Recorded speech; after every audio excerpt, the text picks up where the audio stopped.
Kia ora and welcome to the Niggly Niche Cast on the Diggly Doodah Doc, Mr. Papatoe Panther, here with DOS slippers on because it's a bit chilly in the Okalangi, and I am here for another episode of the Niche Cast with the wobbly wildcard who is up in the naughty north of Aotearoa, and we are on our menu today. We've got a bit of New Zealand Warriors, we've got a bit of New Zealand Breakers, and we got some New Zealand cricket stuff to discuss. It's all fairly newsy as well. It's all coming out of the recent days' activities. So good to have a bit of information and just stuff to discuss with our New Zealand sporting franchises. Wobbly Wildcard, what's cricket-lacking? Yeah, man, I'm working on slightly less than full capacity at the moment because I've had a blocked air for like a couple of days, so slightly affecting the old hearing on the left-hand side, so it kind of feels like my headphones, just one of them's not quite working. Actually, I don't notice it with the headphones on, but yeah, for podcasting reasons, if my pitter-patter isn't quite as it was, I'm playing through injury here, so bear with me. This is my Michael Jordan flu game / as we learned on the last Dance episode, poison pizza game. We all know how a bit of earwax can affect your equilibrium, your speed off the mark, your agility, accuracy, and just the general hardiness to make it through 80 minutes, 90 minutes, 70 minutes, whatever the fuck you're playing. So big up to you in these times for really battling through and delivering for all the people, the thousands of people listening.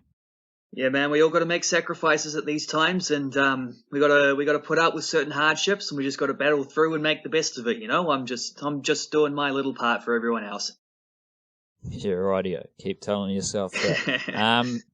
I put together a Kiwi Africans playing 11 today, which is up live. We've got a fair amount of... Well, I actually got my sums wrong, and I was thinking that the rugby league was coming back this week, so I spent the first few days of the week rolling out all sorts of rugby league content, a couple of Warriors yarns, a couple of statistical... one statistical look at the Kiwi NRL lads. Obviously, rugby league's coming back next week. You've done a beautiful thing on Blackcaps T20 stuff that we're going to tie into the New Zealand cricket contracts that were offered, I think the start of this week or the end of last week. But in writing my Kiwi Africans thing, I found a recent video of Devon Conway, an interview he did with his former high school in South Africa. And it's very insightful, just with more background information on Devon Conway, who did get a New Zealand cricket contract, and learning more about Devon Conway. So you can just search Devon Conway on YouTube and you might find it. I think it's got some South African lingo there. It's Devon Conway Hepe Boys Extramural Enhancement or some shit like that. Good interview, and the reason I'm bringing it up, Wildcard, is because I'm going to use it as one of my jumping off points for our email newsletter that is going to be delivered, which gets delivered on Monday and Friday. So today is Thursday, so on tomorrow, Friday, going to offer a couple of thoughts on that Devon Conway interview, and bits of advice, bits of wisdom and knowledge that Devon Conway's gained. And that's the sort of shit that people can expect from our email newsletter. So sign up. The link is all over the Niche Case stuff. Sign up and we deliver that good Kiwi sporting information straight to your emails. The email has specific stuff just for the email, and then also links to all our website content and podcasts and all that as well. So if you do like what we're doing, sign up to our Niche Case email and or our Patreon as well, and support us straight up the guts. We will start with the New Zealand Warriors wildcard. who will not be playing this weekend because it's another week. It's the 28th that the NRL comes back. But we do have shit's kind of hitting the fan for the Warriors injury-wise. I think you had Jazz Tavanga go down injured recently. We've also had Adam Kieran. I think there was another forward who, Lisa Mao was out long-term. So I find this interesting from a training perspective. It's hard to correlate those injuries directly to the new head of athletic performance, Mr. Craig Twentyman, but just an interesting assessment here, especially when that's compounded with such dour performances in those first few rounds.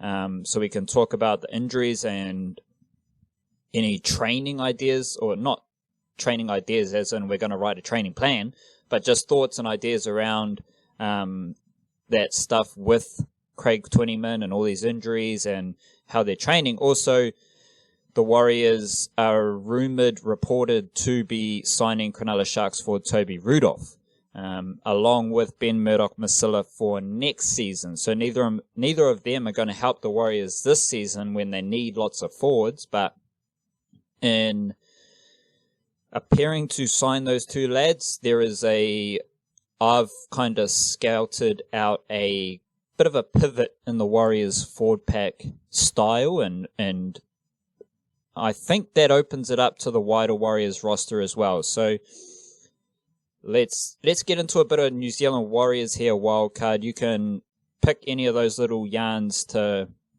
move forward from. But I think it's an interesting time to talk about the Warriors moving forward, setting the scene for the club at the moment, going into next week when they will get back on the NRL field, and that's kind of the only sport we're going to have to watch. So we can take a bit of time just to set up some Warriors yarns and narratives here. So what tickles your fancy from that blurb? Well, there's another aspect that you didn't mention as well, which is that their first game back is against my very own Dragons. So a little bit of what would you call it, the niche cast derby, I suppose you could say. First up, we talked a little bit about forward packs and directions of that last week, but I think that the continuing injuries thing is probably the factor that catches me the most from all that, because it's something that I think a lot of sports have been a little bit quite wary of at the moment, and you see this in let's start with, for example, on the weekend I stayed up nice and late and managed to watch a replay or two as well of some of the Bundesliga stuff coming back. I wanted to see how they handled it, how it was going, what the product was like. I found product is a horrible word to use about sport, actually. I apologize for that, but I found the games pretty bloody entertaining. I thought the standard of footy was decent. But one thing that was quite interesting in hearing people who follow the Bundesliga a lot more closely than I do, pointing out how the pace was down, and they attributed that a lot to just the lack of fans sort of taking away that kind of heightened high pressure atmosphere, and less arguing with referees and stuff like that as well. Is actually kind of all a welcome change. There was kind of a chillness to the way the game was played, but without it being without it feeling like it was low stakes. There was still points to be won for every one of those teams and all that. But one of the cheeky things that I hadn't noticed, but which got pointed out a few times during all those games, was that there's a little bit of a FIFA exemption at the moment where you can make, and I assume it must be across all leagues, but you can make 5 subs now just on a temporary basis. So they say you're not allowed to make more than 3 substitution what do you even call it, at a time. You're only allowed to make 3 little blocks for substitutions, but you can make 5 in total, so you can make a couple double subs to get to 5, sort of thing.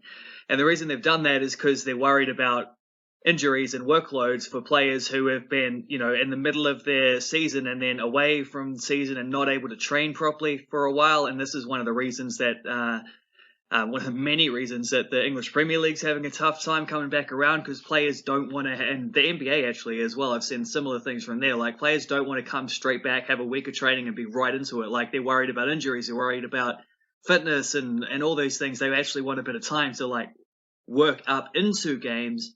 I wonder if that's a factor here with the Warriors, who obviously had a very disjointed start to the season for reasons out of their control, and now just a lot of like not quite knowing what's going on and just kind of having to take it day by day and all that. And now they're back into full-time training over in Australia, and suddenly there's been what was it, like 3 rather serious, relatively long-term injuries, eh? So I suspect that's not a coincidence, and I suspect as well it's probably going to be something that all teams are going to have to deal with, because everyone's in the same situation as far as that kind of stuff goes. It's the Warriors are a little bit worse because of the traveling away and all that, but like every team had that extended amount of time away from training as a unit, as a group, and are having to pick that straight back up, and then within less time than you'd normally have for a regular preseason, they've got to be back into like the middle of the season form kind of thing. So it's I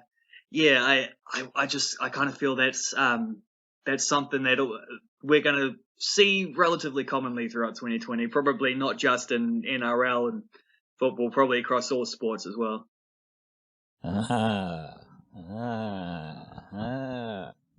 The difference with the Warriors is that prior to the season happening and prior to any news of the pandemic was the fact that all the injuries were still there. So prior to the season starting, you had Bunty Afoa with a major knee injury. You had Jackson Frey with a major knee injury. Let me just check the full stuff here. And they were the big ones. I'll just update this as I roll through the news. So you had Jackson Frey and Bunty Afoa both suffer major knee injuries prior to the season starting, and then the other stuff starts to pile on top. So I think there was another major knee injury. You had 3. Just can't remember off the top of my head. So with the Warriors, it was a case of, and the reason I find this so interesting is because there's the backstory of Alex Corvo being with the Warriors, and then there being apparently some sort of player revolt against Alex Corvo by like just connecting the dots of what's been said. The players came up with this idea that Alex Corvo's training wasn't, doing it for them, and that led to Alex Corvo losing his job and not continuing. That led to Craig Twentyman coming on board, who has a fairly solid history with the Australian Sevens program. And then we got the stuff, the information about the Warriors players, the leadership group wanting to change the style of play, wanting to change the quote-unquote game model, and I viewed that as all being part of one thing, one issue, or one little conundrum for the Warriors. And then recently I went back and watched one of their preseason video things that they had, the one where Cameron George had his speech, and other than the very strange line that he repeated twice of "the power will be outstanding," which didn't actually manifest into anything. Sounds like Darth Vader. Yeah, it was a bit weird, but he had a throwaway line in there about players, how it's no good that the players come speak up after the season's finished. And remember that this came out during like around early November, and so he was making a point that if anything's wrong, you got to speak up, we got to communicate, we got to make our ideas clear. So I connect those dots, and I have this feeling or this thought that late in the season, the senior players went to Warriors leadership and they voiced their concerns with the approach to fitness and their style of footy. which saw this 20-man dude come in, and then we not only had a large... it's hard to... I don't want to word it so it's like directly related to 20-man, but there was... and I don't know... I don't have statistics as to whether X amount of major season-ending injuries or long-term injuries is above average or below average. But there was a collection of major injuries prior to the season starting, after their off-season training, and then came the 2 games that they did play where the Warriors blatantly looked slow. The Warriors blatantly looked unenergetic.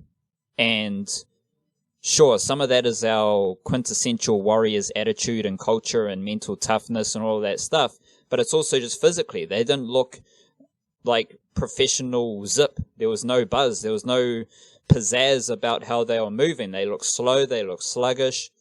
And we had all the injuries. And now that's just merely continued. And like, I get your point that, yeah, I definitely agree that there's going to be some niggly stuff in terms of quality of play and the dangers to athletes, and let alone in a full contact sport. Like you're talking about Bundesliga football and NBA players. It's a different kettle of fish when your job is running into dudes, and so you not only have to have the aerobic fitness, the cardio, you've also got to be conditioned for contact with other 100 kg blokes. So definitely every team's going to be in that shitty situation where it's kind of high risk for the players if they have stepped away from any professional training regime. But for the Warriors, they just keep getting injured, and they also looked to be lacking in speed and fitness. So I think it's a very interesting observation to make, because we never really ponder the physical training of these professional clubs. Like, we don't put a focus on it, but we're seeing, I don't know if this is a definitive judgment on Craig Twentyman, but we're just seeing a few things emerge that don't necessarily reflect positively on his training methods.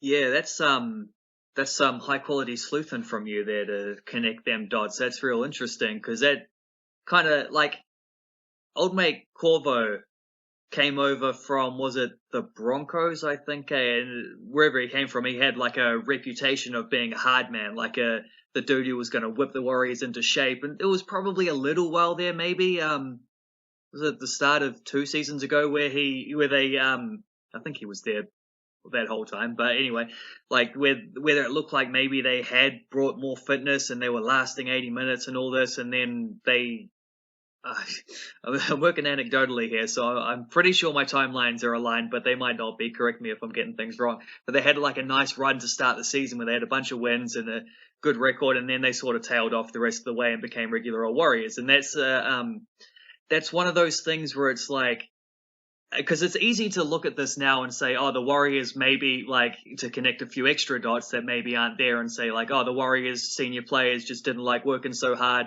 They got rid of the tough guy, brought in someone else, and now they're unfit again, and blah, blah, blah. Like, that's probably that's definitely unfair, because we're talking about professional athletes here. But, like, there's different types of fitness and different like, there's, in that Last Dance documentary as well, early on, there's a bit about how Michael Jordan, after a while, felt like when they first lost to the Pistons in the late 80s, I think, and he felt like he was getting bullied and pushed around, he started doing more weights to bulk up a bit more. Like, there's just a balance between those kind of things, and it's not just about being fit or unfit. It's fit in what areas, fit in like what balance kind of thing. And if you go extra hard in preseason and, you know, running marathons in the first 2 months of the seasons, you'll find yourself very quickly tiring as well and not able to last a full season, because it's just too much of a toll on your body. There's a manager who's in football who's at Leeds United at the moment, Marcelo Bielsa, who's an Argentinian fella. He's had good success in like France, and he's been all around the place. I think Italy for a while, and he's one of those guys who's a hugely influential manager.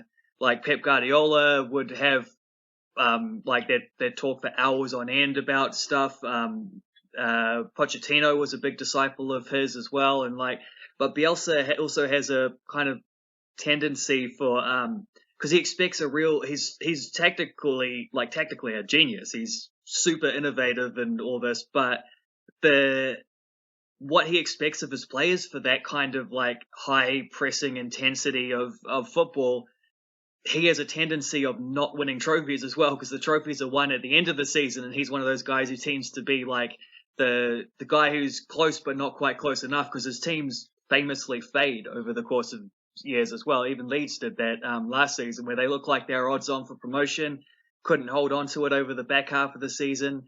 At the moment, there isn't no back half of the season. Not sure actually what's happening with Championship football. There's no New Zealanders in that division this season for once as well, unfortunately. But that's an example of how that can work, where you do too much fitness and suddenly it doesn't work. And then someone like, I think Arsene Wenger is probably another one who could have a similar kind of thing in terms of injuries, because like those great Arsenal teams, a lot of brittle players, a lot of players that suffered a lot of injuries, and Wenger's very famous for bringing in at a time as well, like when the Premier League was first getting into towards where it is now in terms of its global importance and all that, and he was bringing in like new dietary things and sports science elements, and there was sometimes a tendency that or a reputation that he had just like beneath everything else, because undoubtedly like massively successful manager who had some fantastic teams, but also a lot of players who had a lot of injuries, and there was a bit of a criticism that they would overthink those kind of things, and players would get injured because they were trying too hard not to get injured, and maybe some of his sports science things had a tendency to tip the scales too much in the other direction, and so instead of being unfit, suddenly they're just always injured and things like that. A couple of different examples there anyway, and I'm not sure exactly which. I don't know. Do you have like a feel or an instinct of what we're talking about, like specifically with the Warriors, and like are they just is it too easy to say that they're not as fit as they should be, or that perhaps they're trying too hard to be too fit, or like do you have a feeling for that kind of thing, and how that specifically is leading to the situation where they underperformed drastically in the first couple of weeks, and now suddenly, well, not suddenly, but throughout the whole time have been chipping away with rather unfortunate injuries the whole time? It's a very interesting thought, because as far as general on-field performances go, they're like, obviously it's a 2-game stretch, maybe a 6 to 7 month stretch for Craig 20man in this job, so small sample size alert there. But other than that 5-6 round period, what was it, the start of 2018 that you mentioned, I don't see any difference in the Warriors' performance from Corvo to 20man. Like, in terms of how they play their footy and what they do, well, no, more so how they go on the field. Like, do they win games or lose games? Between Alex Corvo and Craig 20man, nothing's changed. There's no difference in their quality as a football team. Like, they just still feel like a 10th place NRL team at best. But as far as what I know about like the training, again, connecting dots, so I'm not an expert on this, but we know from his history that Alex Corvo is very much about volume. He was with the Melbourne Storm, and I don't know if he went from the Melbourne Storm to the Broncos, but he was definitely with the Melbourne Storm for a long time. Worked with Stephen Kearney. Obviously, Stephen Kearney's got a great connection with the Storm, and also has a connection with Alex Corvo at the Broncos, where they worked together before coming to the Warriors. And Corvo was all about volume. Corvo is all about mental toughness through getting just doing the work and setting that base, setting that foundation. Whereas in a couple of videos, the players have said that 20-min stuff is more based around power and the short, sharp bursts. I think one of the all-in videos, I haven't looked at them all for a couple of months, so it's hard to remember, but 20-min did break down like his training methods, and there was like that. The Warriors low-key did share out stuff that was like, we're doing things differently this year. Whether it was Stephen Kearney saying that the senior players came to him to change the game model, whether it was in one of their videos they're running up a hill in Auckland, like they're doing their hill training, and Craig 20-min's narrating it, breaking it down, like this is why we're doing it, this is how we're doing it, and so on. And my general vibe is that Corvo was all about volume and mental toughness through that volume, whereas Craig 20-min is more about speed, but like the agility and the power, and kind of just focusing on that. Maybe you can differentiate it between an old school and a new school. I'm not sure. But that's just my feeling, which then resulted in the exact same like performances. So that's that. While you were speaking, I did find a bigger list of the injuries. So Bunty Afoa, Jackson Frey, and Tane Milne all did major knee injuries prior to the season starting. And then over the last week or so, we've had Lisana Mao with his pec. Jazz Tavanga and Adam Kieran have both had knee injuries. I just don't know if they're the major season-ending knee injuries. So of those 6 players, 5 of them have knee injuries.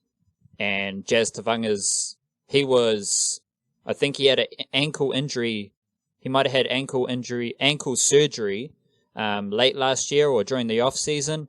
Was due to come back early this season, and then he's got a knee. So you've kind of got these guys who are often injured, like Nathaniel Roach, and Jazz Tavanga picks up injuries all the time. But just in like this bubble of 2020, 6 major injuries and 5 of them are knees. So that's just straight up. That's the fact. And I'm not sure. Like, it's hard to draw connections on how that reflects well or bad on people, but if you're Craig 20-min and you're seeing this, it's like, oh shit, like what's going on? Yeah, and that's one of those, like, you can't just like point the finger at one person or even one aspect or any, like, because there's same with anything, like there's just enough stuff happening from all directions to kind of like cloud the to the reasoning. I mean, it's never a case of one specific thing anyway, unless it's a freak injury. Injuries tend to be like a result of sustained grinding kind of pressure sort of thing. And one injury leads to another injury, and injury-prone players are going to continue to be injury-prone if they go through the same kind of motions, you know? And then you have the stop-and-start nature of the league this year, and then you have the different training regime and the different style of play, and like there's just a lot of things in that mixing pot, which lead to different things. I mean, it did sort of get me thinking a little bit about training in general, and I mean, you see, like, apologies for keeping going back to that Chicago Bulls documentary, but it's in my mind at the moment. Like Dennis Rodman skipping out on training and stuff, and then turning up and laying it down at game time, sort of thing. Like, sometimes the training can be a bit overrated. Sometimes it can be completely underrated. I think the point is that the training has to serve the game. Like in this case, the 80 minutes of NRL footy each week. The training has to serve that rather than coming at the detriment of that, which sometimes it can do if you get too in deep, like too like down in the trenches about it all. And other times, of course, it can be the opposite, to where you don't train enough, and therefore it, like, a little bit more training, a little bit more work in certain areas, be they tactical, mental, physical, whatever, will massively improve the way that you can perform in those 80 minutes. And it's finding that balance, I suppose, of those things. And sometimes when you got this big functional unit, sometimes dysfunctional unit of a club, like not just a team, but a whole club. And you've got a guy who's in charge of this area, a guy who's in charge of this area, guys in charge of that area, and everyone wants to do their jobs as well as they can. And sometimes, I don't know, sometimes I wonder if they're not, I'm not pointing fingers at the Warriors here specifically either. I'm talking in general about all sport. Like sometimes maybe they don't work in harmony with each other, all those different elements of a professional sports club. Just a thought I was having during all that. Definitely. And I think obviously I'm not a professional athlete, nor am I a professional trainer, but the one thing I always think about is just what's if an NRL club just decided to have a cruisier summer schedule? Like what's if an NRL club just looked at some numbers and did some research and went down the route of, okay, like all these other teams flog themselves over summer. Apparently, everyone says it's to prepare you for a season, and you need to have the 2 to 3 months over summer preparing you for the rigors of an NRL season. What's if an NRL team just kind of went about it in a different manner and was like more about making sure that players are fresh, that they're rested, that they are in a great space health-wise? Obviously, you've got to be fit enough to be a professional athlete. But it's just the tension between like every NRL club prides themselves on, this is the toughest preseason we've had. It's oh my gosh, like it's such a rigor. Like that's all you hear about in January and February with regards to NRL off-season training.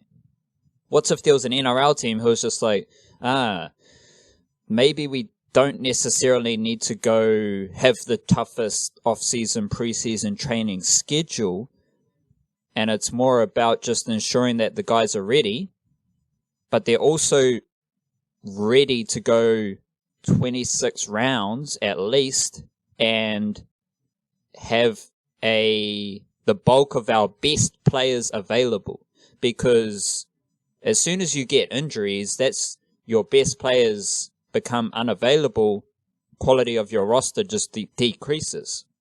So the Warriors roster right now, like they've got 6 of their top 30 who are unavailable. What makes that worthwhile? What makes whatever you're doing over the summer worthwhile that you lose 6 of your not best players, but like at least 4 of those players are top 17 players. So I just have this weird idea, like, but then you look at, like, my favorite NRL team is the Melbourne Storm because they're the best. They've got a great relationship with Aotearoa as well. You look what they do for off-season training, it's fucking crazy. It's hectic. It's tough. It's rugged. And they are successful. And they also, just straight off the top of my head, like I don't really hear about Melbourne Storm players suffering numerous knee injuries. So, like, as we've discussed numerous times, like we'll just copy what the Melbourne Storm's doing, which kind of poos in the face of my idea of like maybe it's just better to have a relaxed off season and prepare you. I don't know, but it's a bit convoluted, different strokes for different folks. Not sure if you got anything else to add to that discussion. Well, it's an interesting thought experiment, because like all that stuff they talk about, like we do this hard work because it's to get that 1% of extra difference, and that's obviously just a cliche. But what if you actually measured it and found that being that much fitter allowed you 1% of difference? Would you be like, well, can we find 2% of improvement somewhere else at the expense of that extra 1%? It's not saying you come in unfit. It's just saying that you don't absolutely flog the lads for the entirety of preseason kind of thing, like everyone claims to do. I mean, the NRL is ruthless. You got to be at an extremely high level of fitness just to survive anyway. So, the benchmark that we're talking about isn't like me turning up after 6 weeks of lockdown, not even leaving the house out of most of those days, that's obviously not the benchmark minimum that we're talking about with an NRL player. There's certain extreme levels of fitness you get into anyway. It's just I don't know, because it's also tricky to balance, because high fitness leads to better decision making, and it gives you more time to do things like that, and it makes you look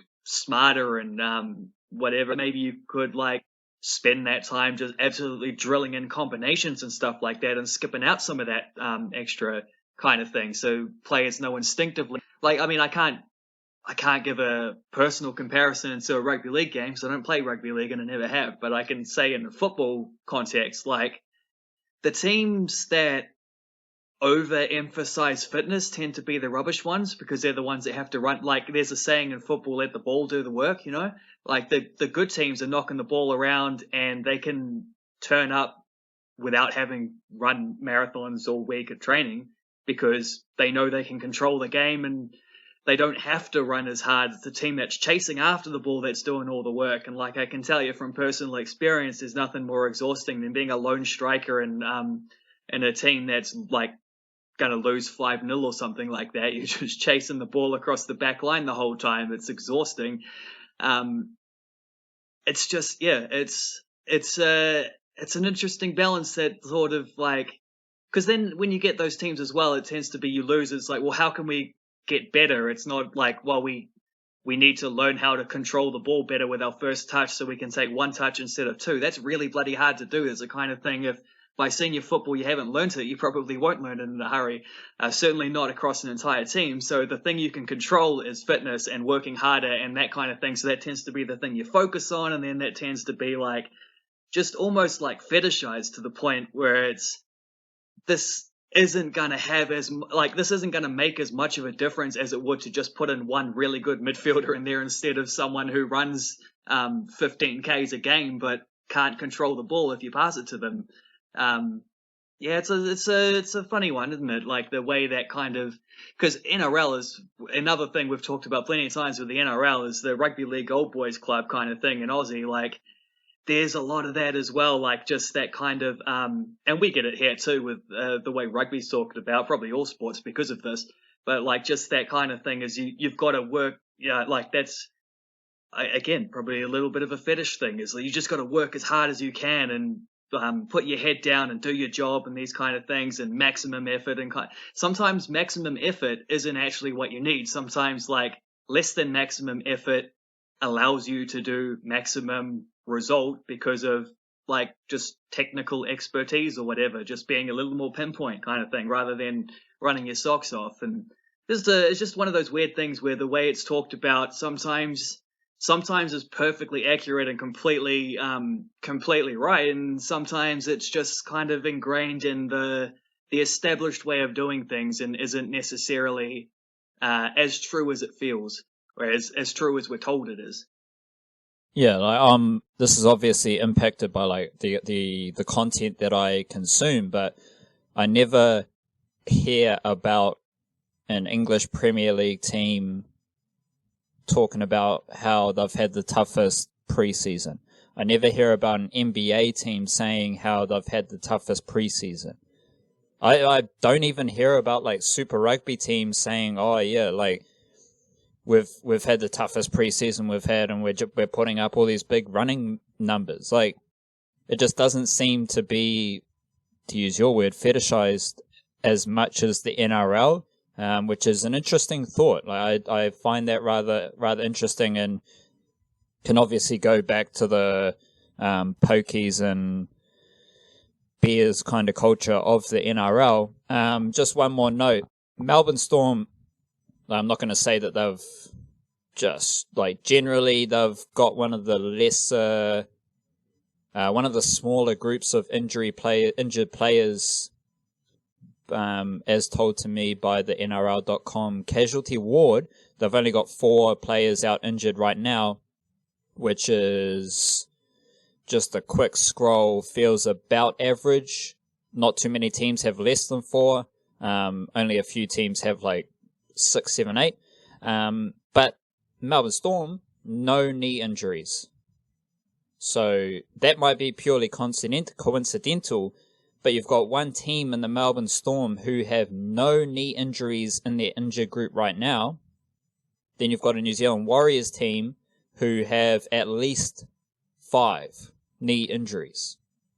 So that's a tells you a bit about what's happening, and that's actually something that might spark a little write-up for me, just assessing those injuries. We'll they slide haven't been over. training on AstroTurf, have they? I don't know, Because that just seems like drastic, mate. We'll slide over to the Aotearoa Breakers wildcard, and I just found a interesting yarn here about. Obviously, we don't know how the Breakers are going to come back. All these sports, we don't really know what's going to happen. But just a bit of Breakers news with their boss man, Matt Walsh, speaking to an NBL show. And he made it clear that he wants to lure Isaac Fotu and I think it's Ty Webster into the Breakers. Like, the pandemic could provide the situation to get a couple of Aotearoa's best ballers in a Breakers uniform, which is just straight up pretty cool. Like, we want the Breakers to include Aotearoa's best ballers and to provide that opportunity. And also, the pandemic might help in getting Scotty Hobson back to the Breakers. So Matt Walsh kind of lays it out that Scotty Hobson has to see what happens with the G League. Is it the G League now or the D League? It was the D League. It's now the G League, standing for the G League, the Gatorade League. Yeah, which I actually really. Oh, this could be an interesting idea, wildcard. Because there was who's the player who decided to not go college but join up with like a NBA G League team? Not an NBA club team, but like a... Yeah, I can't remember names. Yeah. But yeah. Which that situation actually is...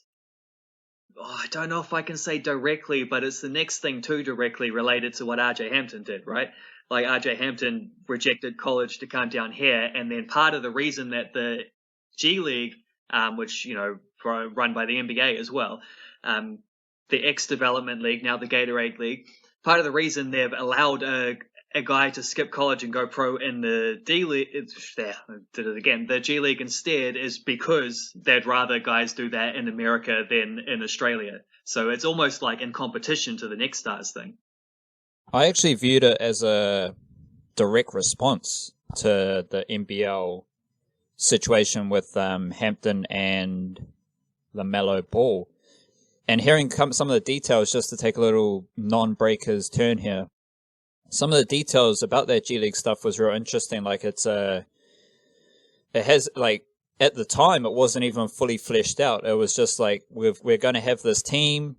They're not going to be actually part of the G League, but they're going to play X number of games. It's a development team for prospects, but there's going to be a couple of veterans there to help them out. The players get a salary so they can make some money, and this team kind of built around the player who escapes both of our names, mine's at the moment. It's kind of built around that player, and as you said, I viewed it as a direct kind of bounce back against the NBL Next Stars program, because if the NBA can build their own farm system in America, that's going to be more beneficial to them, because then they can kind of monetize the G League and monetize the development pathways and stuff like that. So that was all real interesting. But so the status of the G League is influential on Scotty Hobson, who was he the Breakers' best player last season? Yeah, by a mile. So by a mile. So one of the NBL's best players. So when loose history, like when a player like Scotty Hobson is the Breakers' best player, one of the best players in the league, that usually puts them in a fringe NBA situation. Like, that's kind of how it's played out. If there's a player who is that dominant in the NBL, it puts them in definitely like a G League team, summer training camp, summer league kind of situation where they go try to taste things out, and then hopefully an NBA opportunity presents itself, all of which are kind of better than playing in the NBL, unless you're stuck deep in the G League. So if none of that's really happening this year, it aligns nicely to get Scotty Hobson back. So how are you just thinking about the Breakers possibly hoping to lure Isaac Fotu, who now plays in Italy, Ty Webster, who plays in Turkey, and getting Scotty Hobson back, what it would mean for the Breakers, what it might mean for those players, and just assessing that wider situation? Right. I think it was Jalen Green was the prospect that signed in the G League. There's also just the first thing that comes up on Google says that 5-star recruits Jalen Green, Isaiah Todd, and Dacian Nix. So it must have been at least one of those fellas. Few international prospects as well, apparently doing the same thing, which is quite smart because one of my recurring NBA draft themes over recent times has been the way that the NBA undervalues international players, and so if international players can get a year playing pro in America before they get drafted, suddenly I would suspect that's a pretty good thing for their chances of going a little higher up. The draft is about a month away, I think, as it stands. Like, it's already been pushed back once. It might well end up being pushed back again because they can't really do the lottery until they know how the final standings are going to look. Maybe the final standings will be pretty close to what they are, and with the new lottery odds, it maybe doesn't actually matter if someone moves up one spot or two. They're only going to have, if they do play more regular season games, it's only going to be to give playoff teams a chance to get back into the swing of things beforehand. I think a lot of those teams that aren't going to make the playoffs don't actually want to come back and play meaningless games for a week. They'd rather go on holiday now or whatever. But so it goes. That's all an alive situation as it stands, an evolving situation. RJ Hampton seems to be sort of like, because we're about a month out now, we're starting to get some of those like a little bit like amped up in the coverage of how the draft is going to go. RJ Hampton seems to be sort of consensus, maybe like in that 12 to 16 range, which is nothing really changing from where he was when he left the Breakers at that time, even though he hasn't really been able to work out with anyone or do that kind of thing. So that's all bit of backstory as to getting on old mate Scotty Hobson back. I mean, Scotty Hobson was fantastic over the second half of the season. Once he overcame what I think ironically might have been a knee injury there, Doc, for a while, that cost him a lot of the first half of the season. He was fantastic, and if they can get him back, that's a automatic major key to them being a successful team, putting up a full season in the way they did the second half of last season. And the Breakers are another one of those situations, like I was mentioning about the Warriors, where you got the melting pot of different things. Like, the first half of the Breakers season last time was just an absolute wreck, and it's oh man, it's such a weird thing to think back on now, because I was thinking about it yesterday, and like, obviously I had a little bit of the niche case in general had a little bit of beef with a certain the outspoken media fella from the Breakers over some of the things that I wrote last year. Like, and none of that stuff that I wrote would I take back in any way, because I think the way the team was run throughout that was just a train wreck. Like, I've got a list somewhere of just that I kept on going of just the avoidable dramas that the Breakers had to deal with. But at the same time, I think the actual despite all the off-court stuff, I think the on-court stuff wasn't actually majorly affected by a lot of that. I think you got a lot of good, especially at core Kiwi players who have played together a lot with the Tall Blacks, and most of them been around a long time with the Breakers. They all just had a good sort of rapport, and everything was pretty sweet in terms of the team, except for the fact that they had so many injuries. And once the injuries started to clear up, they're actually a really good team over the second half of the season. They would have been semi-final caliber for sure. It's just they left it too late. But, I mean, get Scotty Hobson back, that helps enormously. He was their best player, and he can be their best player again. The dude's about 30 or so now, so I think he would rather play for championships in Australia than he would play G League, but the G League is proximity to the NBA. So, and he's done the G League thing before. He might have even been a G League All-Star at one point. I think that was him. One of their recent imports, but yeah, escaping my mind at the moment. So he's like, he could walk onto a G League team, but is there going to be any more G League anytime soon? Like, how's that going to go? No idea. So, In terms of talent, he's good enough to play NBA, but he doesn't necessarily fit like a team would rather sign a player of his kind of abilities who is 20 rather than 30, because then they can hope to develop them into something more down the line, sort of thing. So, I mean, what happens with him, I don't know, but he's got that backup option. The Breakers haven't been great at retaining into, like, I think back to Sean Long, who had he was maybe a little bit of the style of play that he had was perhaps a little bit flawed for the way the Breakers wanted to play at the time, but it was very good in a bad Breakers team for a while there. And he said if he comes back, there's only one NBL team he'd ever want to play for, and it was the Breakers. But then he came and signed with Melbourne instead. So whatever was going on there, who knows? I don't know if that was purely money or if he just preferred what Melbourne had to offer. I don't know. It's tricky, but yeah, Hobson's one of the best imports they've had in a very long time. So if they can get him back, that's enormous. As to Isaac Fotu and Ty Webster, I mean, you want to see the Breakers trying to sign the best Kiwi players, don't you? And I like that thing. It's like when the Phoenix go after all whites players, and sometimes I'm like, well, wouldn't it be better to push someone up into the Phoenix rather than bringing someone back to the Phoenix and taking someone out of the like foreign player pool? And there's only a few guys doing the thing over in Europe at the moment. Fotu is one, Ty Webster is another. Corey Webster was almost one, but obvious timing for him didn't work out so well with the pandemic. Jack Salt, I think, was there last season. He's another one who the Breakers, I actually think of all of them, Jack Salt would be the best fit for the team, but whether or not he's at a different stage of his career, so he might want to do the overseas thing for a few more years. And you also got like Max Darling, who's much younger, who's playing professionally in Croatia, I think, trying to do a Luka Doncic and build himself up for the draft down the line, rather than going to university. So shout out to him. If they can sign them, brilliant. Like both guys who are easily capable of starting in the NBL, and if you get Kiwi players of that caliber, then it means you can spread the talent even further because you're not relying on international players to do, like Ty Webster, for example, could be a starting point guard, then you don't have to sign a starting point guard from America or whatever, which means you can use that import player for someone else. So it's exactly what they should be doing. Matt Walsh has a tendency to say the right things and not necessarily do the right things, though. So what we actually see down the line is, we'll see what we get eventually.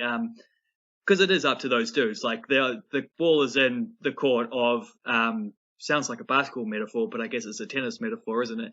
Of Isaac Fotu, Ty Webster, etc. Because it's up to them. Like if they're going to get better offers if they want to go overseas, but because of the situation globally, they might not want to go overseas. They might be pretty happy. In which case, Breakers, like absolutely, this is what they should be doing. Be opportunistic in that kind of situation. Try retain these dudes. Sweet as it's the right thing to do, especially after last season began with so much of a drama about like letting Kiwi players and players with histories at the club, which both those dudes have. Jack Salt as well. All three of them were development players at the club. So considering where they were a year ago and just like seeming to let too many of these guys go, prioritizing them now hopefully shows a few learnt lessons. So that's all. It all seems pretty good on my mind. But yeah, it's definitely one of those like up to the players. Where do you want to be? Beauty. Right. We recently got the New Zealand cricket contracts offered to the players. So what happens is they get those contracts offered to them and they have to accept them, and they have until May 22nd, which is tomorrow. So I imagine that they will all accept their contracts. The basic gist is that Devon Conway, Kyle Jamieson, and Ajaz Patel have all been offered contracts, while Colin Munro and Jeet Raval have not got contracts, and then Todd Astle retired from Red Ball Cricket and basically took himself out of the equation. So this kind of ties in with your yarn about the Blackcaps T20 team, in which you outlined that Colin Munro has been the best Blackcaps T20 international batsman over the... How long was that period? 38 games? Yeah, 4 years basically, 38 games since the last World T20. So just that cycle between tournaments. Right, so Colin Munro played 37 of those 38 games during that time, and he had the highest average except for Corey Anderson, who only played 6 games during that period, and also the highest strike rate except for Corey Anderson and Tim Southey. Tim Southey actually features on your list of best batsmen, so shout out to Tim Southey. So there's a couple of interesting points here, considering that Colin Munro's not in the test team. He's probably not going to be in the ODI team moving forward either. He's the best T20 international batsman for the Blackcaps, and he doesn't have a New Zealand cricket contract, which is fairly understandable. Like, maybe we can keep our discussion here kind of focused on explaining a couple of these decisions to offer different guys contracts and not offer different guys contracts, because when you look at it, I think it takes some explaining as to why some dudes did and didn't get it, and how it can be beneficial to other guys to not get a contract or get a contract. So for someone like Colin Munro, you've explained that he's the best T20 international batsman in Aotearoa since the last T20 World Cup, but he doesn't have a New Zealand cricket contract for this year, which, would you view that as an issue for Colin Munro?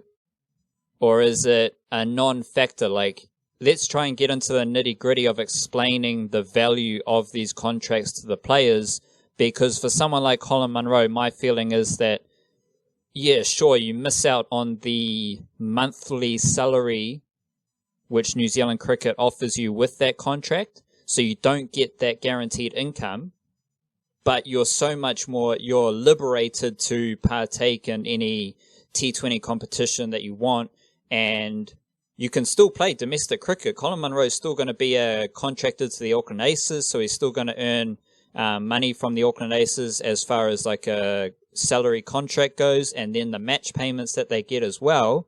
He's still going to earn the Blackcaps T20 international match payments. So it's not necessarily a case of like you miss out on the contract and you're fucked.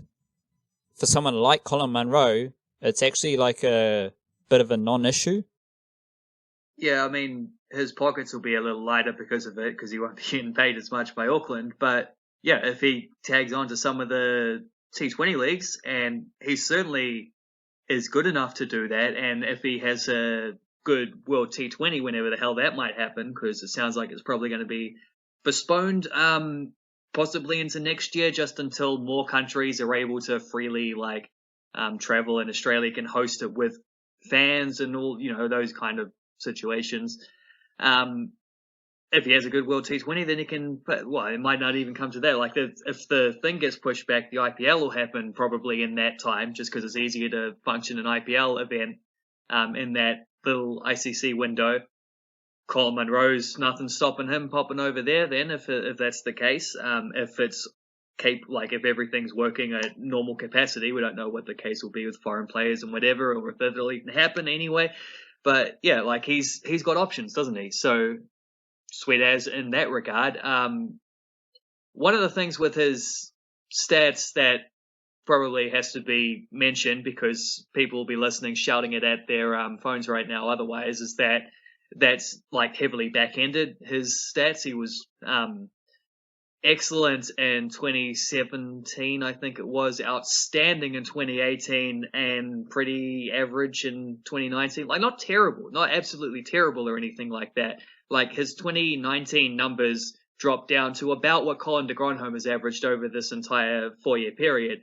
And then 2020, he's just had the games against India, which were pretty good for him. Like, he scored some runs, he spent some time at the crease. He didn't score in the way he normally does, so I think that's a little bit of an issue, because his job isn't there to do what Martin Guptill tries to do, which is occupy the crease a little bit longer and hold down an end and know that he can pick up his strike rate later on if that's the case, because that's what Guptill does. Like, we don't need Munro to do that as well. We do want Munro to be at the top there as the flasher, as the guy like blasting away. So that's the notable thing there is that his strike rate was much lower in that series against India, even though he picked his average up nicely. So, but I mean, he's allowed to work his way out of form. It doesn't have to be like one of those things where it all clicks in one inning. Sometimes it takes time.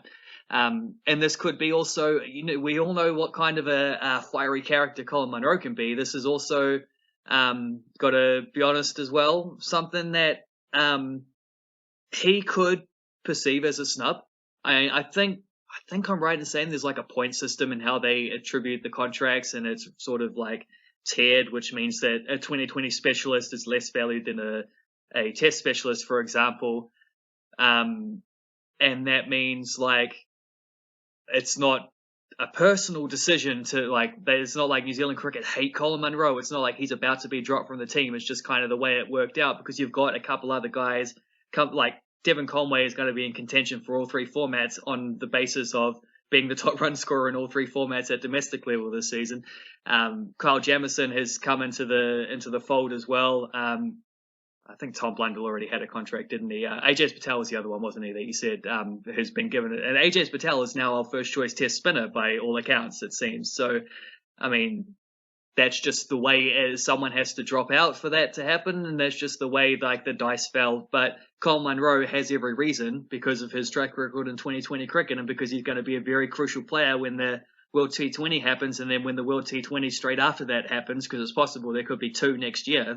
If one gets delayed and the other one happens when it's supposed to happen, we could have gone 4.5 years in between World T20s and then have like 10 months in between the next two. That could well happen, in which case it'll be an enormous year for Colin Munro as a 2020 player if he can like deliver at the level that we know he's capable of.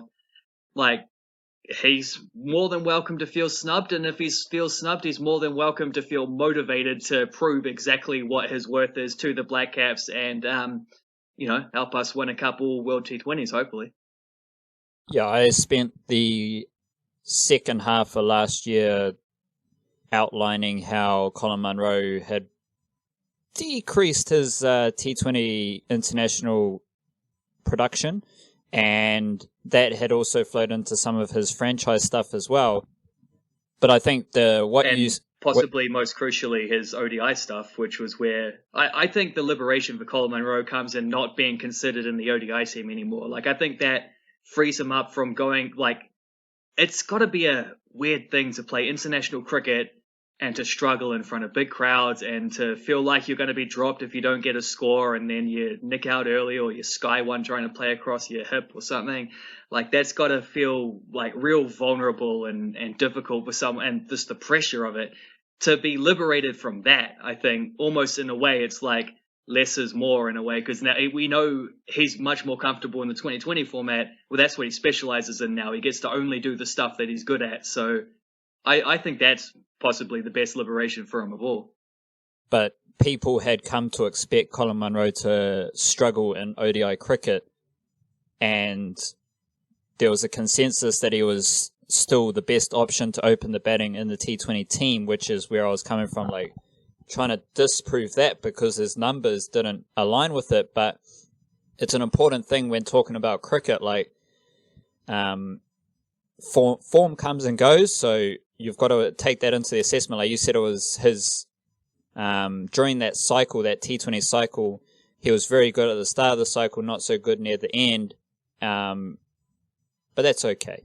That's like with cricket, it's all about what you do over a period of time, because form comes and goes, because there's tough moments, because you're there by yourself. And then, yeah, maybe it was him losing his ODI spot that did lead to a fairly good India series, which like without that series against India, oh boy, it would have been a tough spot for Munro to be in, because he would have been, there's at least a year or two of straight up Munro struggles. But the series against India did put Colin Munro in a great position as a T20 opener. But Colin Munro is in a very different situation to Jeet Raval, because Jeet Raval is one of these test cricketers who had been, like, we've got to remember that these contracts get offered every year regardless of how much test cricket is played.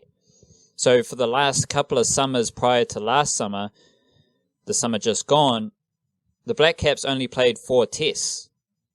And so there was a space where there was minimal test cricket, and you had guys like Neil Wagner, BJ Watling, Jet Raval, who were getting full New Zealand cricket contracts as test cricketers. Now, I view that as a way for New Zealand cricket to support, so New Zealand cricket made the decision to not play as much test cricket. New Zealand cricket made the decision to neglect test cricket in New Zealand. New Zealand cricket also, however, gave their test cricketers, those guys who predominantly only play test cricket, they also gave them contracts. So it was like with that schedule of test cricket, it felt to me like a goodwill gesture from New Zealand cricket to be like, okay, so we're not playing as much test cricket and you're not playing any other formats, but we're still going to give you a New Zealand cricket contract just to make sure that you're well looked after, and we appreciate what you do for the test team. And that's where you get into the priority of the scale of the contracts. It's hard to break down the values of these contracts, but it's quite clear that if you are a test only player, you're going to be viewed more favorably as you are a T20 only player, regardless of how much test cricket is actually played, because the Black Caps put a whole lot of effort into their T20 and ODI cricket, but were still given out contracts to those test only players, which is kind of bonkers when you look at the number of games in each format. Obviously, that's going to change moving forward with different schedules and stuff like that. But now we have to think about Jet Raval and ponder his standing in the New Zealand cricket landscape. And that's where it becomes so you look at the players who don't have contracts, Colin Munro, Jet Raval, Todd Astle. All 3 of those dudes are in very, very different scenarios. So it's not just like a case of, Munro and Raval don't have contracts, so they're fucked. No, it's and obviously Astle's retired, but it's you got to get into the nitty gritty of who those players are, the context around those players, to really assess their standing in New Zealand cricket. And while Colin Munro's still in a fairly good spot, Jet Raval lost his test opening gig to Tom Blundell and then lost his contract in the space of 6 months, which is a fairly stink little buzz for Jet Raval. And I'm just like, how are you thinking about Jet Raval? How are you assessing the Jet Raval situation, and a rather swift fall from grace for Jet Raval? Because it does feel, unlike Munro, it does feel like Jet Raval losing his contract has some weight. It feels heavy. I mean, yeah, it does, because it feels like that's probably the end of Jet Raval's international career, and it might not be. He's still young enough to hang around for several more years and continue to put up runs for Auckland, although he didn't do a massive amount of that. Actually, his best stuff last season was in the one-day stuff, wasn't it? So, I mean, maybe there's an avenue, the reinvention of Jet Raval, but at the same time, he was at a level, he's now below that level. Because he's below that sort of surface level now, that means he's swimming with all the other fish, right? So he's no longer Jet Raval has to play his way out of form kind of thing to lose this contract. He did that. He's lost the contract. Now he's not just trying to work his way back into the Black Caps, but he's competing with everyone else who's trying to work their way into the Black Caps as well. And that includes the recently contracted Devon Conway and guys like that. So it does feel rough on him, but it's not completely out of the thing. Whereas I guess the reason it feels a little bit harsher on Cole Munro is because he's still a first 11 player in one of the formats. So to not be contracted is maybe a little more obvious. I don't know, especially because there's a bit of a deal made over the fact that Devon Conway's been contracted before he's even had a chance to play a game. But Will Young had his contract retained. Like, he's been offered a new contract, having still never played for the Blackcaps in a full international context. So, I mean, it's not like Conway's the only one there as well. But that just shows the kind of competition that G. Raval's up against. I guess, I mean, no one's going to argue that Test cricket probably should be valued higher than the other formats. It is interesting when you pointed out, like, how you did, the way that, that we play a lot less Test matches than we do other stuff. But I mean, I guess you can multiply that by 5, right? Like, a Test match you're employed for 5 days, whereas a 1 day you're employed for 1 day. Maybe that's a factor. Also, I think to me that just sort of feels like a reluctant acceptance. Well, first of all, it would be the way it's always been done. Second of all, it's probably an indication that 2020 cricket isn't necessarily always viewed on that same level as the other two formats. Specifically, like, you look at that old thing about how 2020 is often the format where you blood the players who are on the fringes to come in and, like, here's your first taste of international cricket. 2020 is often a bit of a, like,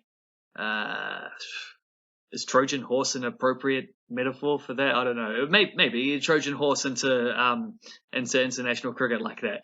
And then also, it's probably an acceptance that, like, we know why they don't play more Test cricket. It's not because they don't like Test cricket. It's not because they don't value Test cricket. It's because they can't afford to, and don't seem to be able to find more creative ways of either making money, distributing money, or just, like, I don't know, generally having money in order to find ways to play more Test matches. The biggest problem with that actually hasn't, over the last 3 or 4 years, I don't think has been the lack of home Test matches, because we're still normally, even though we're playing 2 Test series most of the time, we're still normally getting 2 touring teams come in every year. It's the lack of mid-year tours has been the big problem that I think is we're not playing overseas Test matches enough, and therefore we're not developing our Test team to the level that they need to be at in order to, for example, go to Australia and not embarrass themselves. And just playing more games develops more depth as well. And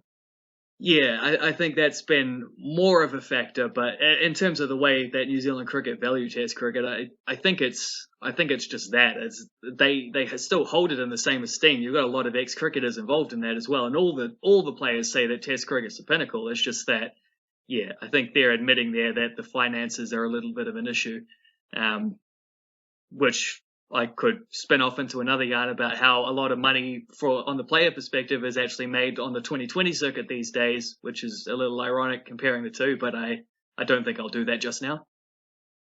You mentioned Will Young there. He now has 2 years of a New Zealand cricket contract. He was contracted last year and he's contracted this year as well, without playing a game. So shout out to Will Young, doing what we all want to do, get a contract. Keep cashing them checks. Yeah, no, I think the match payments is an important thing as well. Like, to the best of my knowledge, if you're playing Test cricket, you do get a healthy match payment. So it is definitely worthwhile. So, like, all levels of cricket, again, to the best of my knowledge, this hasn't been actually confirmed in the past kind of 12 months. But if you're a domestic cricketer, you get X amount for a Super Smash game, you get X amount for a Ford Trophy game, you get X amount for a Plunket Shield game, and then international cricket, you get X amount for a T20 international, an ODI international, and a Test, which I think is on top of whatever contract you're getting. So that's that looks after the players. I have the 2018 contracted player list here, wildcard, and just some players who, like, this kind of alludes to a shift with regards to the Blackcaps and New Zealand cricket. Some players who were contracted in 2018, 1st of August 2018, obviously not there anymore.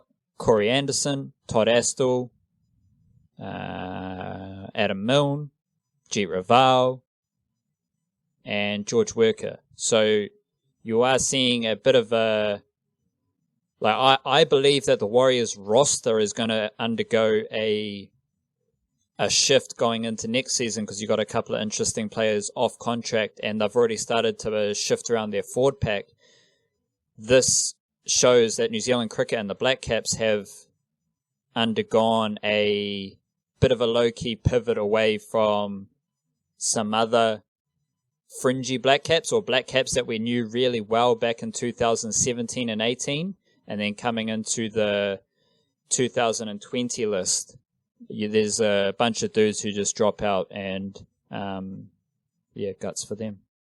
That's what you want, though, isn't it? Like, you gotta continue to evolve your wider playing squad, and even though over and often the way that fans will think about an era of a team or whatever is in terms of like the core players that were there the whole time.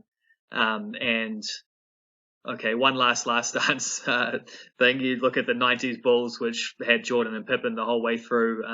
The first three-peat was a little different to the second three-peat in terms of some of the other, Rodman, Steve Kerr, they weren't there the first time, they were there the second time kind of thing.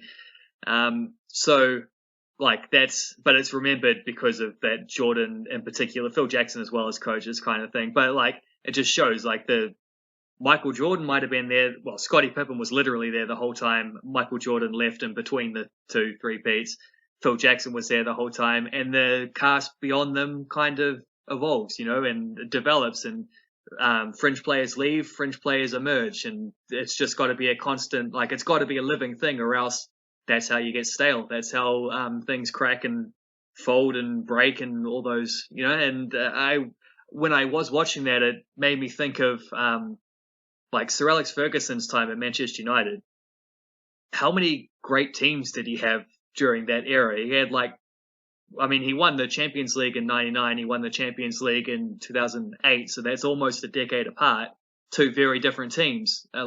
He also had this team that won the title the first time in the early 90s. He had that sort of the team that won the Premier League in his last season there. There's at least 4 or 5 quite distinct and really talented and successful teams that he had within his era there. And it just shows that's the key to longevity, is you got to be able to keep turning that over, right? You got to keep bringing those new guys through. And even if you do spend the best part of a decade or more relying on certain key players the whole time, or a coach, or the constants, you still need that evolution going on beyond that. And that's a healthy thing for the Blackcaps to see that kind of stuff, especially when some of those guys that were there then and they're not there now are also fellas who obvious injury prone things, and you don't want to be there's only so long you can let those guys stand in the way of others, no matter their talent. If they're not playing, it's kind of it's a rather big issue. If you're not playing, you're not really serving the purpose.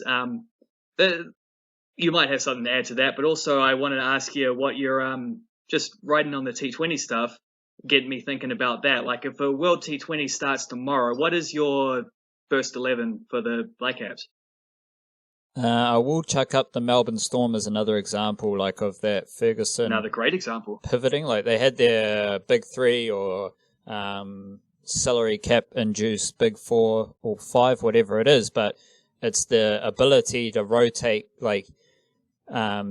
different role players in and out and continually, I think, refresh the roster, refresh the system is always important. And that's how you maintain and sustain success over a long period of time, is finding the right players to plug the holes. And I think when you look at the Melbourne Storm always has good wingers. Always has good wingers. But those wingers don't stay at the Storm very long. So you look at guys going back, so Marika Koroibete, I can't remember that far back with the Melbourne Storm, but they've all, Matt Duffy was there for a while as well. Damn it, I can't remember. But they always rotate their wingers. So even this season, Suliasi Vunivalu, he's got a contract with the Queensland Reds, I think, in Super Rugby. Josh Adokar is trying to move back to Sydney. So it's if you're at the Melbourne Storm and you're a winger, there is a bit of a ceiling to your earning potential, because obviously there's only so much value you can place on a winger. But that shows the Melbourne Storm's mindset, is that they have so much confidence in their system and their culture that they're always willing to refresh their roster because they know that they can get the best out of the players that they're going to recruit. They know they're going to recruit good players. And like you just know that the Melbourne Storm always has wingers and players ready to come in and contribute at the NRL level, which is all good. That's a good way to run a club. But when you then put those players around some of the greatest players in the world who have ever existed, that's when you start to hit that neck level. T20. I think you got Munro and Guppy. I think you have to have Guppy. I do like Williamson opening, especially T20 cricket, because of how Williamson manipulates the ball, how easy it is for him to score and rotate the strike. I think is very, like when you've got that alongside Munro or Guptill, I think that's very nice. But I do, Williamson can go number 3, and then you've got maybe the CDG, bit of the Ross Taylor floating. Ross Taylor loves to come in later in the innings these days. He's a very good finisher. Like, people just expect Ross Taylor to... People still view Ross Taylor as... People still view the T20 International Ross Taylor as the same as the Test and ODI Ross Taylor, but they are so different. Ross Taylor in T20 cricket is the best. One of the best in the world. He's definitely the best in New Zealand at controlling the second 10 overs, the second half of the innings, because his experience, his nuance and nous, and then power, I think is very beneficial to the Blackcaps and any T20 team that Ross Taylor plays in. I think... I'm just kind of writing this down, so I don't know if you got any changes to that top 5 to your wild card. Munro, Guppy, Williamson, de Grandhomme, and Taylor. I'm only saying de Grandhomme because everyone involved appears to like Colin de Grandhomme batting number 4 in T20 cricket. I guess I'm not involved then. I really like CDG. He's I love the role that he fills in the Test team. It's just kind of one of those weird things about him. As you look at the player, you look at the perception of the player, you would assume T working his way down, but it's the other way around. He's best at Test matches, then semi better at ODIs, and then less effective at the 2020 stuff. I can roll through mine if you need time to think about it. I've got I will mention something about Ross Taylor as well, because I think,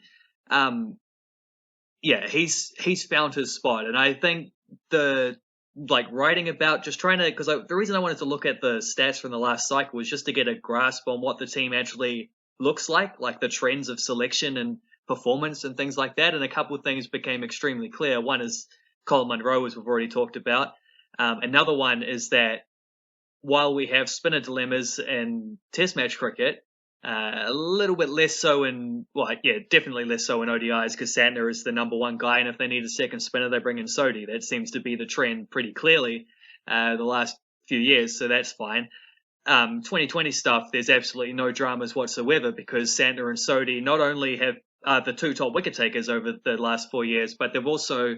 Sodhi's only missed 3 games, Santner's only missed 4, and remember Santner was injured for a while there as well, so that just shows you, not only have they been our 2 most consistent bowlers, but they've also been playing in conjunction with each other and complementing each other really nicely, as we know they can. Santner is the more defensive, I suppose. Sodhi is the more aggressive, but because Sodhi's being aggressive, because Santner's being defensive, it brings out the best in each other, so they can really bowl in tandems, and you can get a good 8 overs there through the middle of the game if you really want to. I think also...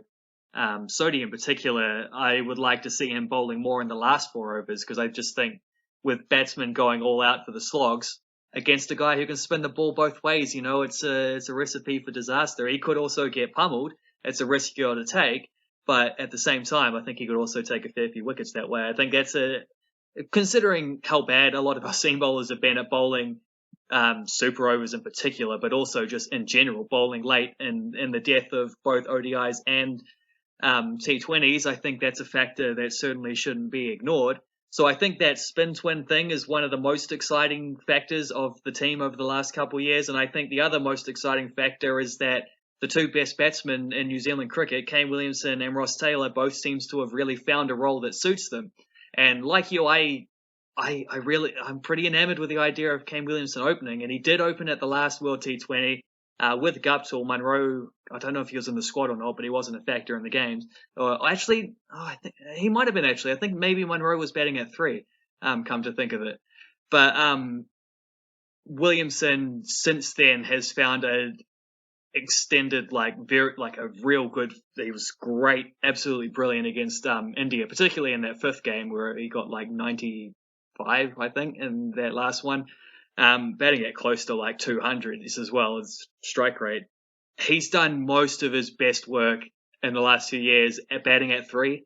So I think maybe I am tempted to get him in that as an opener as well, just because of what he could offer to that role and what he has done in the past. But having said that, maybe it seems to suit him better coming in at 3, because then you do get to have like a little bit. Because if you bat him as an opener, then what you get is you can bring in another big hitter later down. Well, you could just put that big hitter in and say your name is Colin Munro and you're opening. Just try start off with a big splash, and then Williamson comes in after a little while, steadies you through the next 10 overs. Ross Taylor comes in at the end, takes you through to the end. Like that's a decent kind of script for them. So I think that's kind of just the way Williamson and Taylor seem to have found, because they're guys who have been used in a few different roles as well in 2020. So for them to have figured things out in a way, found a role that really suits them, I don't really want to touch that. And I'm actually quite excited about what that would mean for them being as effective as they could be at a couple World T20s on the horizon. So, Taylor at 5, Williamson 3, Guptill and Munro opening. 4 is a contentious one because it has been Colin de Grandhomme. I'm not sure he's done enough, and I think if we did want to push Devon Conway into one of the teams, this is probably the one aspect, unless he backs himself as a test opener, and even then, there is at least someone in there doing a job for now, and Tom Blundell, this is maybe number 4 in the 2020 team, his best option for going straight into a Blackcaps team. As it stands, you also got other fellas a Glenn Phillips would be in contention. He's had a few games and not done much. Will Young, Tom Bruce if he wanted to come back. There's other options for that. And Colin de Grandhomme hasn't been bowling. He's bowled in 2 of his last 13 2020 internationals, so you can't say he's an all-rounder. You got to judge him against other batsmen. So there you go. You could also bat Tim Seifert up at 4. If Conway plays, does he? I don't know if you'd think of him as a keeper, but you could think of him as a keeper in order to get someone else in there. But for example, a Jimmy Neesham to come in at 6, then you can have Seifert or Conway keeping one or the other, or you could have both of them, whatever. I would lean towards Conway at 4. Then you've got at 6 Seifert. Then you've got at 7 Salvi or Santner, I'm not sure, Ferguson, Sodhi, and I think that's 10 to chuck in probably Trent Bolt to finish it off. That would be my 11. The batting position, stuff like that, I think that's a bit overrated. It all depends on game situation, and I think that's where Ross Taylor's so important to New Zealand in T20 cricket, because he does cover those bases. The team I settled with was Munro, Guppy, Williamson, CDG, Neesham, Taylor, Seifert / Phillips, Santner, Sodhi, Ferguson, and Southey. I couldn't separate Seifert and Phillips, but if Phillips isn't going to be a wicketkeeper, then Seifert's the wicketkeeper. But that, to me, you can, Trent Bolt can come in, Devon Conway could come in, Glenn Phillips could come in, all these dudes could come in, but that just shows I think there's a certain level of quality in the top 15 cricketers in New Zealand, with regards to the sectioned off in the format. So I think there's a fairly good group of 15 T20 options for the Blackcaps and so on, ODI and Test cricket as well. So your team would have Neesham bowling 4 overs, is that right? Like he would be the To fifth be honest, bowler? wildcard, I haven't thought that much about a Blackcaps T20 international team recently, but Well, yeah, you had 10 minutes just then. well, I mean, between Neesham and CDG, you're going to get a couple overs. I don't know, whatever. That's Rodham's barely bowled in recent times. yeah. Ooh. Neesham could though. Neesham is not a bad option for the 20th over, to be honest. But if CDG only has to bowl 1 over, then Neesham only has to bowl 3, or CDG might catch 5 and bowl 2 and 2-2 split, whatever. But yeah, I don't. The ins and outs of the Blackcaps T20 team I have not pondered. That was just a hard and fast list of some players. Yeah. To finish it, the Devon Conway piece is interesting. I think a lot of people are going to automatically put Conway and stuff, and as we've alluded to, it's a bit more convoluted than just putting Devon Conway in the Blackcaps or in any Blackcaps team. And there's also a case like you got to command selection in another format or command selection, ongoing selection, you got to be scoring more runs than the other guys. So Devon Conway has to be scoring more Blackcaps runs than Tim Seifert. Devon Conway has to be scoring more Blackcaps runs than Colin de Grandhomme. Devon Conway has to be scoring more Blackcaps runs than Henry Nichols in ODI cricket or whatever it is. So it's a bit more of a... Everyone knows Devon Conway's really good, but it's let's just chill and see what Devon Conway can do in international cricket and go from there. Other than that wildcard, we'll wrap it up there, and we'll... I think I am going to write about the Warriors injury stuff and try and outline it, because I think it's fairly obvious that everyone's bugging out about how many injuries there are, so maybe watch out for that. We got our email coming around midday tomorrow, so sign up. Links are all everywhere for that. What's on your writing agenda over the next week or couple of days, wildcard? I'm open to suggestions because I've more or less burned through all my ideas as it stands. I'm sure I'll come up with something good, but yeah, I just wrote a little thing about the end of the Chicago Bulls thing the other day about after watching The Last Dance. I said the last time I mentioned that would be the last time, but this is now the last time. Then I wrote that 2020 thing we just sort of alluded to a lot there, and then I wrote a little thing about Game of Thrones, thinking back on the reception to it a year later after the finale. And then as of right now, I've run out of ideas. So if you got anything good, I'm happy to listen. Maybe a bit of a how the Breakers roster could look like, players that could do maybe players that are locked in already. I don't know, but you'll definitely have something for the email header tomorrow. If you do enjoy the Niche Case, if you do enjoy the Niche Cast, sign up to our Patreon as well. That's the best way to support us.